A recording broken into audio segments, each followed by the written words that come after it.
So I thought I'd just do an update video for the Shadow Lords and just some more opinions on it. I did an early impression of it before, but now I've put more time in it. I thought I'd just give my overall impression. So in the end, I think it's a fun game mode, but it is very limited.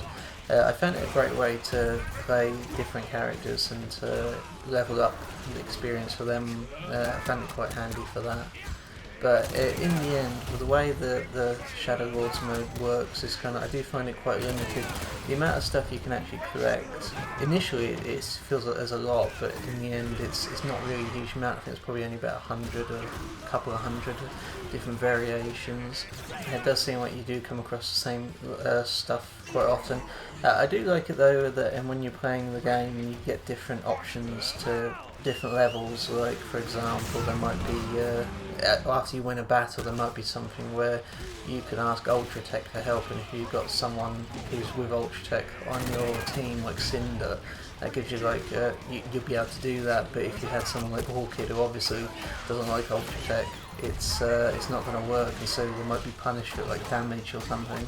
I do like all the different things you can get, like the items that let you do unblockable moves like 15 seconds, but as I said before, it's just like seems like very limited amount of items you can collect. You're not going to expect like the loot system, something like Diablo. It is very small.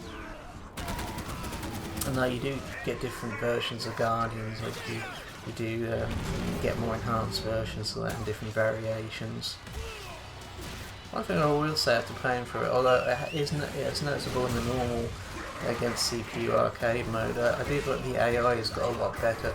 I still think it has something to do with the shadow mode. If anyone's ever played the shadow mode, it's basically it learns your style of play and then it uploads the shadow based on that, and you can fight other people's shadows. And I do think that the AI has been integrated with that somehow, because you do get the enemy doing some very human-like things. So yeah, in the end, I do find it a fun diversion, but it's no story mode. Although there are story elements to it, it's mostly just little bits of text, so it's not a huge amount. There are things you can unlock, like movies and bios for characters, but again, it's no substitute for a proper full-blown story mode. So what I hope is that I hope they do add more items.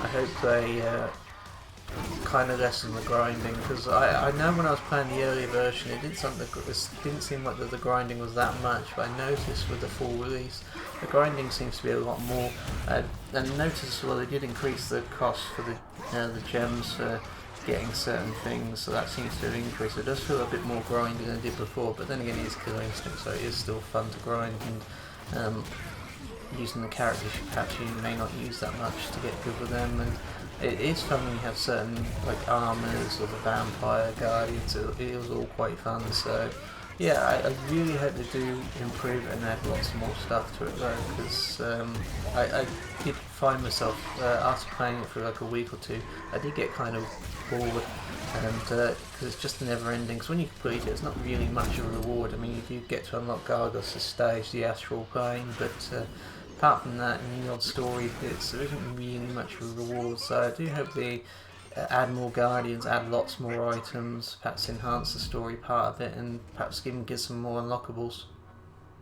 Because I know they do the you can unlock the Mimic costumes, which I suppose is pretty cool, but we'd like to see some more stuff. So hopefully they support it and roll out more stuff in the future.